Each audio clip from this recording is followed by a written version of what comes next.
Yes, Edward Sisson. The last name is spelled Sisson. Oh, well, what they have decided is a fact is evolution driven by mutations in DNA that occur at random, but which propagate or cause the construction of new proteins within cells, which interact with each other to cause the cells to perform new functions. Yes, when I use the term mutation, what I am referring to is, as I understand the mainstream theory, which is that the DNA, which is within us, gets copied, of course, as children are formed and born, and that in the copying process, some of the elements of the DNA code change because of an error in copying or some other naturally caused mechanism. And as a result of that, the code of the child is different than the code of the parent. And as the child develops, this code becomes expressed basically in the child as a slightly different body form than the parent had. And so it relates to the phrase transitional forms because you may see an exhibit that purports to show the development of whales from land animals, let's say, and they will show you progressively that certain bones that are related to hind legs get smaller and smaller and smaller. And so the idea is that these bones became progressively smaller because the DNA of each later generation was a little bit different, and it did not provide for that part of the creature to develop in the same way. Another alternative that is offered up today is called Evo-Devo, or Evo-Devo, developmental evolution. And the idea there is that it's not necessarily a change in the cell that produces a new protein, but rather that certain processes, the production of bone cells, for example, goes on for a shorter or longer period of time. So that the leg gets shorter because you have a program that creates bone cells and it runs for a particular period of time, and that produces a bone of such length, and then it stops. And when you run that again in a successor generation, it doesn't run for as long, so the bone gets smaller.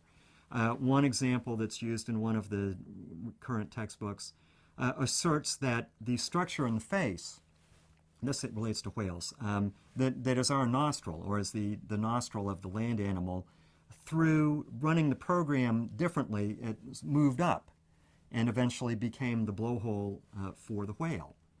And so they posit that these sorts of changes in how long you build a particular structure or where you build it in the development of the creature are what cause evolution to happen. But again, I don't think that fundamentally changes the issue, because then you have to ask, well, what are the proteins and other elements that cause a particular sequence to run for one time, but not a longer time? How do those processes get preserved such that you consistently run the program for 30 seconds, generation after generation, rather than 2 minutes? I think that intelligent design is very, very legitimate, specifically in focusing again on the structure of the nuclear cell. I suppose also the bacterial cell, but the nuclear cell is so much more complex. Even just taken as it's called eukaryotic. I mean, the other side may taunt me if I mispronounce certain terms, but I'm trying to use terms that I think will communicate to the general audience. It is just an order of magnitude, several orders of magnitude different in its internal structure. One of the problems for the mainstream theory is they assert that all of the variety of life that we see today derives from random mutations in DNA, which then propagate into proteins, etc. And yet they've never identified any, except one. If you talk to them, and this was the latest that I heard this was, I think, in November or December of 2005, they talk about a bacterial organism which developed the ability to digest nylon. So if you put this in an environment that contains nylon and no other nutrients, it has an enzyme of some sort that enables it to digest the nylon and use it as an energy source. But that's a bacterial cell. And all of the evolution that we constantly see presented to us in the fossil record is all nuclear cells, multi-celled creatures. If all of, not only nuclear, but multi-celled nuclear creatures, which is nuclear-celled creatures, which is yet another several orders of magnitude greater in complexity, because the cells now have to communicate with each other and develop. One would think that this theory, having been advocated for so long, would be able to present a number of examples of those kinds of mutations in DNA producing functional changes in the form of a body. There's a trap, a rhetorical trap that sometimes the other side tries to spring on challengers such as myself. We will come in and we will say, they haven't even shown one.